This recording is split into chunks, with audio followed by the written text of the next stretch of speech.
नमस्कार, मैं हूं मृत्युंजय कुमार झा और शाम के 5:30 बज चुके हैं। अगले आधे घंटे तक आपके सवालों का सबसे बड़ा मंच तैयार है। अगर आपने कमोडिटी में ट्रेड किया है या फिर नया ट्रेड करना चाहते हैं, जानना चाहते हैं कि आपके लिए कहां पर कमाई के मौके बनेंगे, तो सवाल पूछिए। नंबर आप नोट कर लें 02223001634। इसके अलावा आप 02223001635 पर भी अपना सवाल पूछ सकते हैं।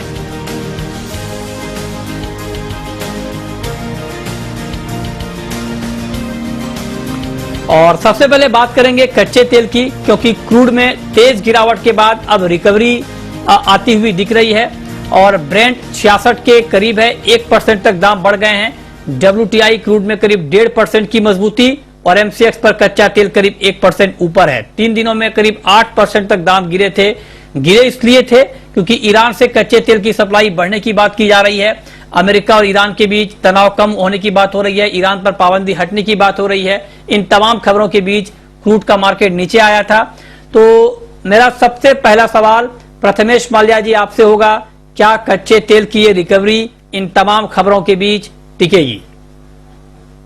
आई थिंक वोलेटिलिटी है इस पर्टिकुलर काउंटर में, बट बहुत सारी इफ्स एंड बट्स है। बट अगर मैं इस पर्टिकुलर काउंटर में कुछ ट्रेड करना चाहूंगा तो मैं सेल साइड में रहना चाहूंगा। जिस हिसाब से मोमेंटम चल रहा है, मेरे ख्याल से 4617 के आसपास से कमोडिटी ट्रेड कर रही है। करंट भाव पे मैं सेल करने की सलाह दूंगा। इसका स्टॉप लॉस रहेगा 4680 का। नीचे में करीब टारगेट 4500 के रहेंगे। मेरे ख्याल से इस काउंटर में सेल करना पॉसिबिलिटी ज्यादा अच्छा आपको फायदेमंद सौदा रह सकता है। अच्छा, ठीक है। हमारे साथ सुनील कटके भी हैं एक्सिस सिक्योरिटीज के। सुनील कटके जी, आप बताएं आपके हिसाब से अभी कच्चे तेल में किस तरह का ट्रेड लेना चाहिए? नमस्कार मृत्युंजय जी, जो करंट फंडामेंटल्स हैं जैसे आपने बताया, एक तो यूएस इन्वेंट्रीज बड़ी हैं और उसके अलावा जो यूएस और ईरान में न्यूक्लियर टॉक्स अच्छी तरीके से हो रही हैं, उससे तनाव भी कम हुआ है। और अगर हम वैसे ब्रॉडर मार्केट्स देखें तो कमोडिटीज और इक्विटी मार्केट्स में हमने सेल ऑफ देखा है। उसका प्रेशर हमने ऑलरेडी क्रूड पे देखा है। हालांकि आज थोड़ा पुल बैक दिखा रहा है, बट जो ओवरऑल सेंटिमेंट है मुझे लगता है आने वाले समय में थोड़ा और डिप दिखा सकता है, स्पेशली जब ईरान की तरफ से सप्लाई बढ़ने का भी अंदेशा है और चाइना की तरफ से भी डिमांड के थोड़े कंसर्न्स रहेंगे। कोविड का अगर हम एक अपडेट लेते हैं तो इंडिया के बाहर भी एशियन कंट्रीज में कोविड के कंसर्न्स हैं, तो वहां से भी डिमांड पे थोड़ा इशू आ सकता है। तो मेरे हिसाब से जो WTI अभी $63 के रेंज में ट्रेड कर रहा है, मुझे लगता है एक बार $61 तक, $2 तक का करेक्शन हो सकता है। डोमेस्टिक मार्केट में 4620 का अभी रेट चल रहा है।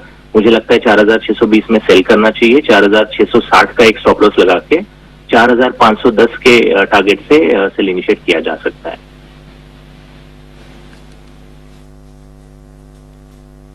ओके, तो ये राय हो गई आपकी कच्चे तेल के ऊपर कि क्रूड में इस वक्त आपको करना क्या है। अजय केडिया जी, आप बताएं सर, आपके हिसाब से इंट्राडे के लिए आपको क्या करना है?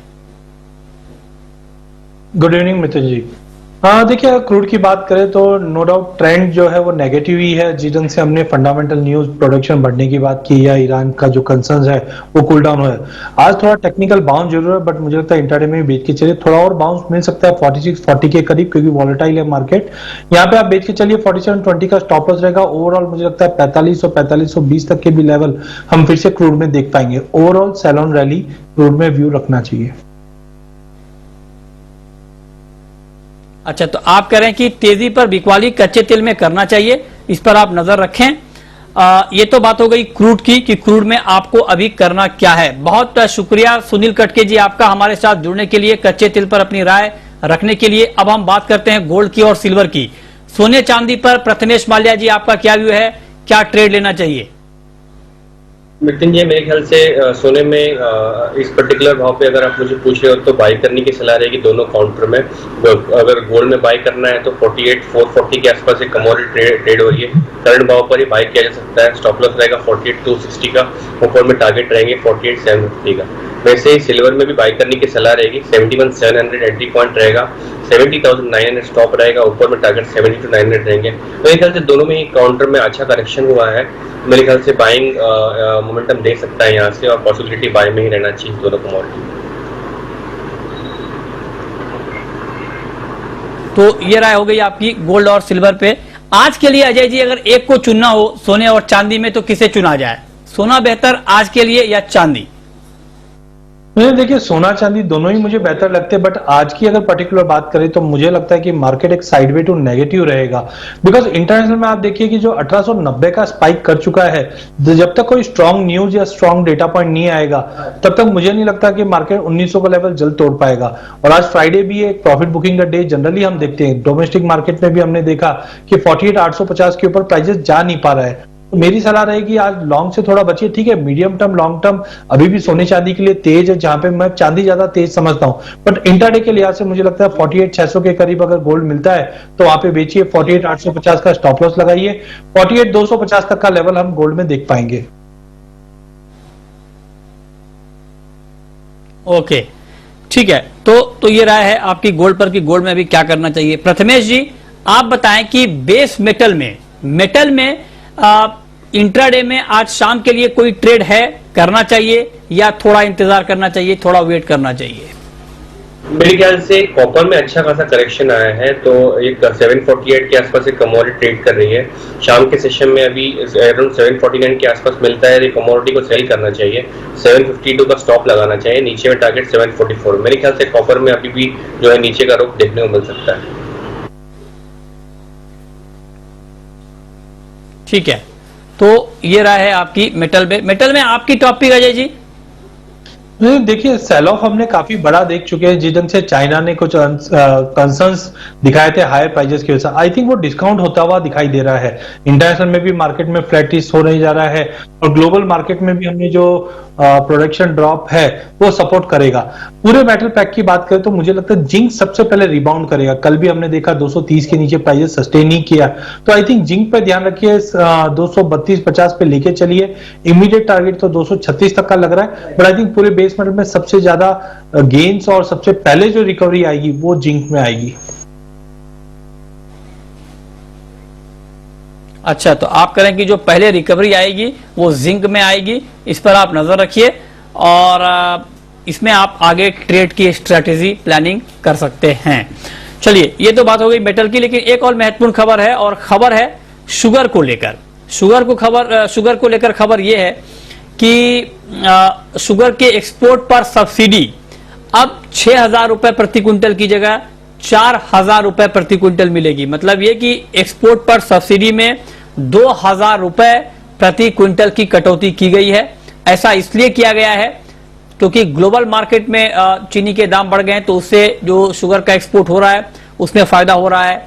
दूसरी तरफ एक्सपोर्ट भी बढ़ रहा है, तो इसीलिए इसको कंपनसेट करने के लिए थोड़ा रेवेन्यू सरकार का बच जाए, उसके लिए ये फैसला लिया गया है।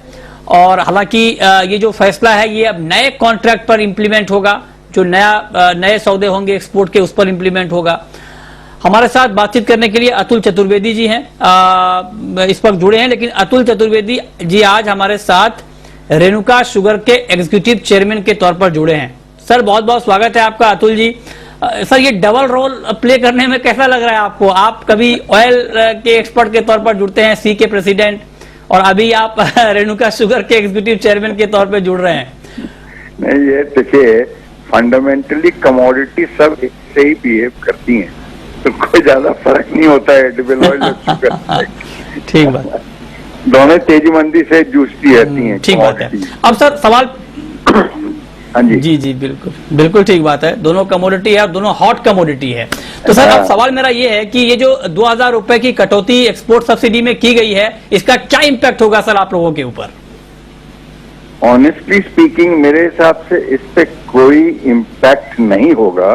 वो इसलिए कि जो गवर्नमेंट ने 6 मिलियन टन का कोटा रखा था एक्सपोर्ट के लिए, और जिसमें कि ये 6,000 रुपए टन की सब्सिडी दी थी, प्रैक्टिकली वो ऑलरेडी कंप्लीट हो चुका है। वो उसके कॉन्ट्रैक्ट वगैरह सब हो चुके हैं, 57-58 के तो हो ही चुके हैं। तो अगर कुछ इसमें गवर्नमेंट को बचत होगी भी, वो मुश्किल से 2 या 3 लाख टन की होगी, इससे ज्यादा मेरे को नहीं दिखाई देती।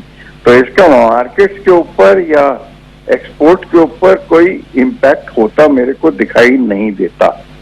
पर एक चीज मैं और इसके साथ जरूर कहना चाहूंगा, इंटरनेशनल मार्केट्स अब थोड़े इतने बढ़ चुके हैं कि हिंदुस्तान से एक्सपोर्ट शुगर हो सकता है आने वाले दिनों में बगैर सब्सिडी के भी थोड़ी बहुत होती रहे।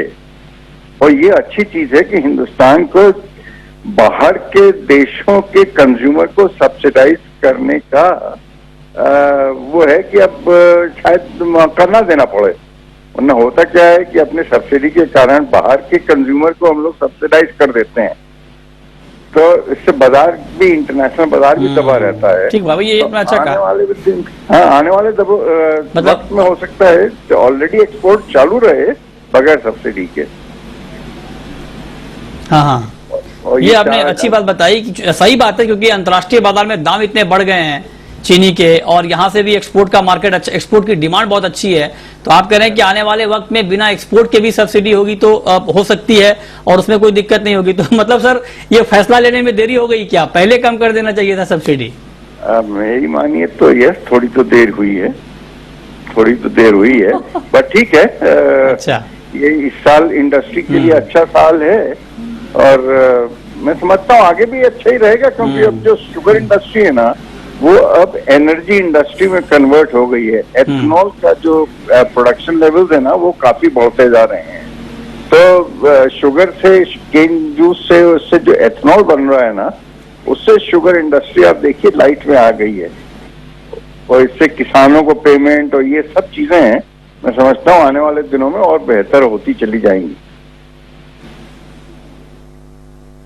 जी, बहुत शुक्रिया सर आपका हमारे साथ जुड़ने के लिए, बताने के लिए क्या इम्पैक्ट इस खबर का होने वाला है। दाम नहीं बढ़ने वाले हैं, इसलिए हमने दाम के ऊपर सवाल नहीं पूछा, क्योंकि इसके ऊपर काफी बात हो गई है कि डिमांड के मुकाबले चीनी की सप्लाई में देश में कोई दिक्कत नहीं है, लिहाजा कंज्यूमर के ऊपर, आपकी जेब पर चीनी कीमतों के मोर्चे पर कोई ज्यादा लोड नहीं आने वाला है। लेकिन अब आगे बढ़ते हैं, एक और महत्वपूर्ण खबर आई है, और जो खबर हम आपको लगातार दिखा रहे हैं, गोल्ड बॉन्ड की पहली सीरीज इस वित्त वर्ष की, जिसका आज आखिरी दिन है, आज वो खत्म हो रहा है। मंडे को दूसरी सीरीज ओपन होगी, और मंडे को जो सीरीज ओपन होगी गोल्ड बॉन्ड की, उसका प्राइस भी आ गया है। अभी भी ताजा भाव आ चुका है, किस भाव पर खुलेगा? 4,842। जी हाँ, बॉन्ड का प्राइस होगा 4,842 रुपए प्रति ग्राम अगले हफ्ते के लिए, मंडे से जो ओपन हो रहा है। अगर आप ऑनलाइन लेंगे, डिजिटली अप्लाई करेंगे, तो आपको 50 रुपए प्रति ग्राम की छूट मिलेगी। मतलब ऑनलाइन लेने वालों के लिए भाव होगा 4,792 रुपए, और जो आज तक के लिए प्राइस था वो था 4,777 रुपए ऑफलाइन के लिए, ऑनलाइन के लिए 4,727 रुपए। तो मतलब बढ़ गए दाम अगली सीरीज के लिए। तो बताइए अजय जी कि मंडे वाली सीरीज में अप्लाई कर दें इस भाव पर, या उससे मंडे वाली सीरीज के लिए वेट किया जाए? कुछ दाम कम होने के आसार लग रहे हैं आपको? गोल्ड में मुझे नहीं लगता कि मीडियम टर्म, लॉन्ग टर्म, या अगर हम साल 2 साल की बातें करें तो कोई रिलीफ मिले। ठीक है, आप समझिए कि आज की डेट में अगर इन्वेस्टर की बात करें तो पैसा लगाने की जगह कहाँ है, इंटरेस्ट रेट काफी कम हो चुके हैं। तो अल्टरनेट अगर हम बात करें तो खाली एक गोल्ड ही ऐसा है जो सेफ्टी भी देता है और रिटर्न्स भी दे रहा है। और जिस ढंग से हमने देखा कि एसपीजी बॉन्ड है, उसमें इंटरेस्ट का भी कंपोनेंट है, तो आई थिंक ये दोनों तरीके से विन विन सिचुएशन है। तो I think one should go for a gold bond. अगर आप फिजिकल भी ले रहे हैं और इन्वेस्टमेंट अपॉर्चुनिटी देख रहे हैं तो आई थिंक गोल्ड बॉन्ड ज्यादा है। इसका हमने अट्रैक्शन 2013 से ही देखा है बनते हुए। तो I think one should go with SPG. और भाव डेफिनेटली देखिए, वॉलिटिलिटी मार्केट में रहती है, काफी इवेंट्स होते रहते हैं, बट इन ऑल अगर आपका ओवरव्यू 3 से 5 साल का है तो आई थिंक गोल्ड बॉन्ड सबसे बढ़िया है, इसमें लेके चलिए। आने वाले पीरियड में अगर हम साल 1.5 साल की बात करें तो हमने जो ऑलरेडी गोल्ड में हाई लगते हुए देखा है वो भी हम जल्दी वापस लगते हुए देखेंगे। तो ओवरऑल आई थिंक बाय करके चलना चाहिए। ठीक है, आपकी क्या राय प्रथमेश जी? आपको लगता है कि अगली सीरीज में मंडे को गोल्ड बॉन्ड खरीदना चाहिए? I think sovereign gold bond में जो निवेश करते हैं उनका नजरिया गोल्ड में एज एन इन्वेस्टमेंट करना होता है, और पॉसिबली लंबे टर्म के लिए पैसा लगाना होता है। तो मेरे ख्याल से मंडे का ओपनिंग हो या फिर अभी वाला क्लोजिंग हो, मेरे ख्याल से सोवरेन गोल्ड बॉन्ड्स बेहतर निवेश है, जहाँ पे लॉकडाउन में फिजिकल बाइंग बंद है। डिजिटल बाइंग में सोवरेन गोल्ड बॉन्ड्स काफी अच्छा ऑप्शन है, इसमें आपको इंटरेस्ट मिलता है आपके इन्वेस्टमेंट्स पे एनुअली। तो मेरे ख्याल से सब्सक्राइब करना चाहिए। अच्छा, तो आप भी कह रहे हैं कि सब्सक्राइब करना चाहिए, अजय जी भी कह रहे हैं कि करना चाहिए, और अगले 2 हफ्ते तक लगातार गोल्ड बॉन्ड आपके लिए अवेलेबल रहेंगे। अगली 2 किस्त आ रही है दोनों हफ्ते में, तो अगले 10 दिनों तक आप गोल्ड बॉन्ड में इन्वेस्टमेंट कर सकते हैं, पैसा लगा सकते हैं। एक्सपर्ट की राय तो यही है कि आपको पैसा लगाना चाहिए, लेकिन अगर गोल्ड बॉन्ड के बारे में आपको कुछ और कंफ्यूजन है, कुछ और डिटेल आप जानना चाहते हैं, समझना चाहते हैं, तो गोल्ड बॉन्ड की पाठशाला सैटरडे और संडे इन दोनों दिनों में आप देख पाएंगे जी बिजनेस पर, जहां पर डिटेल में आप ये समझ पाएंगे कि इसकी बारीकियां क्या हैं, कैसे इसमें आप पैसे लगा सकते हैं, टैक्स की कैसे बचत हो रही है और क्या पूरी प्रक्रिया है, ये डिटेल में आप समझ पाएंगे। चलिए आगे बढ़ते हैं। अब हम शुरू करते हैं सवाल और जवाब। पहला सवाल है निधि का। पूछिए निधि जी। नेचुरल गैस पे मैंने 230 रुपए पे प्लस किया है, तो अब नेचुरल गैस नीचे आ गई है, तो मुझे अब क्या करना चाहिए? 230 रुपए में आपने नेचुरल गैस प्लस किया है। अच्छा बताइए प्रथमेश जी, क्या करना चाहिए? अभी रुकना चाहिए, होल्ड करना चाहिए? आई थिंक इनको बाइंग पोजीशन से एग्जिट कर लेना चाहिए। टॉप पॉइंट पे इनका एंट्री पॉइंट है, ये 210 पे मेक या ब्रेक सिचुएशन है। अगर 210 निकल जाता है तो पॉसिबिलिटी आपको 190 तक के फॉल भी की भी यहाँ पे पॉसिबिलिटी दिखाई देती है। तो मेरे ख्याल से बाय पोजीशन में निकल जाना चाहिए। अगर 230 के आसपास सेल मिले, वापस अगर उछाल मिले तो वहां पे सेल करना चाहिए, बाय में नहीं रहना चाहिए नेचुरल गैस में। ठीक है, अनुराग जैन है हमारे साथ एमपी से। पूछिए जैन साहब। नमस्ते सर। सर मेरे सर सोयाबीन में सर बहुत वो 7,200 पे बाइंग है सर, तो सर इसमें सर बहुत घाटा लग रहा है सर, तो इसमें क्या करना है सर? चने में भी लग रहा है सर, कुछ तरीका बताइए सर, ये घाटा कम हो जाए। और मतलब बताइए अजय जी, घाटा कैसे कम होगा? सोयाबीन में और चने में इनको घाटा हो रहा है, बताइए कुछ गुंजाइश है अभी घाटा कम होने की, या इसी को कम घाटा मान के निकल जाएं, आगे और ज्यादा घाटा हो सकता है? क्या सुझाव देंगे आप?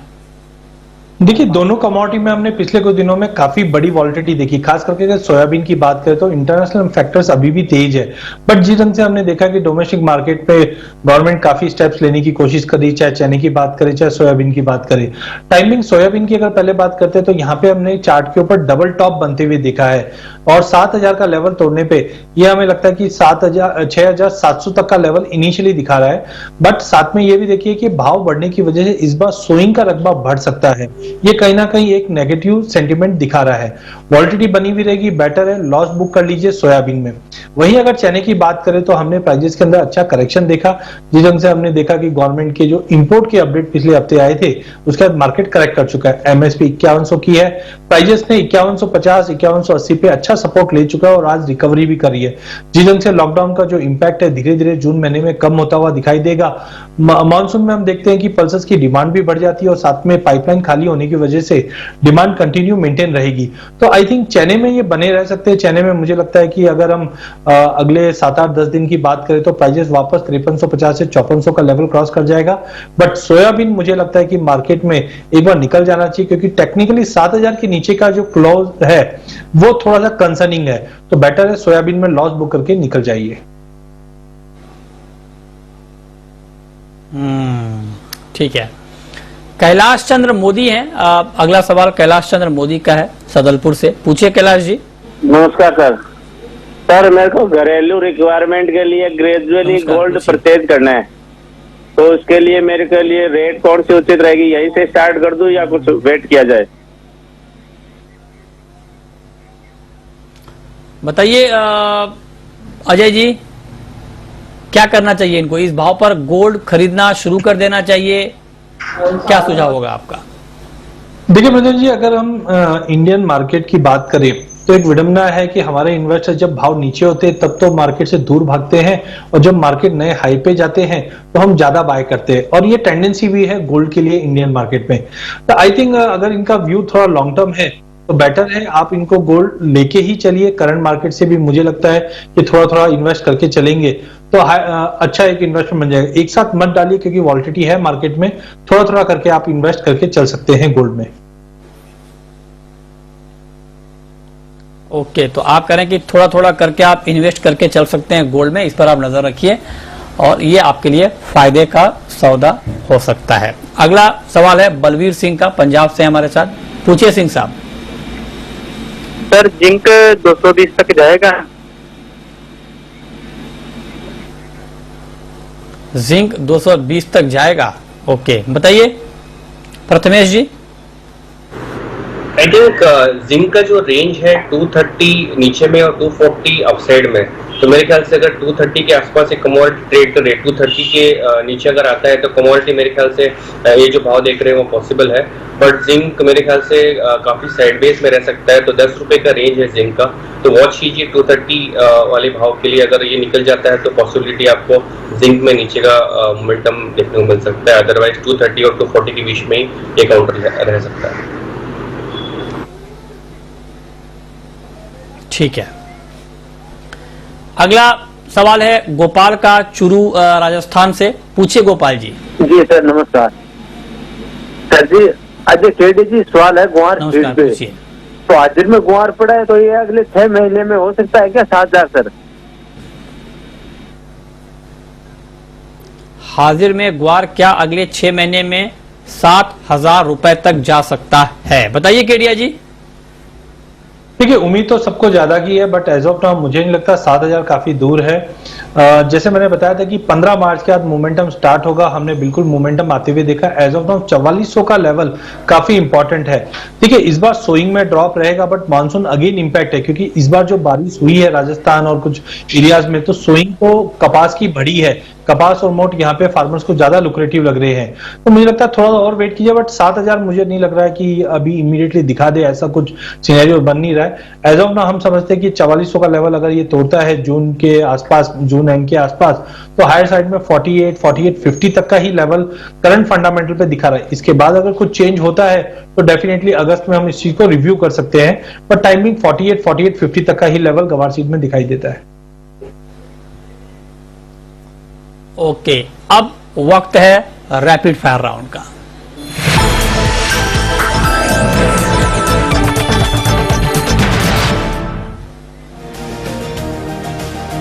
अजय जी आपकी पहली रैपिड फायर कॉल।